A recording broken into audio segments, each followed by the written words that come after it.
Hello po, kailangan ko lang talagang putulin ang kanyang bulaklak. Kita niyo po yan. Yung bulaklak. Putulin ko lang. Kita niyo to po, kailangan ko talagang putulin to. Bulaklak po ito. Ayan. Ito. At saka ito. Kita niyo. Kailangan natin tanggalin ang bulaklak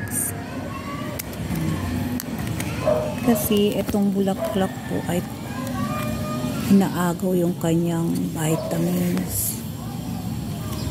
Ayan, tinanggal ko po yan. Ayan, may mga sahang na rin siya. Ito yung aking angel wings. Tapos ito naman yung aking oat month. Ayan, dalawa. Marami na siyang babies. Hindi ko lang muna paghiwalay.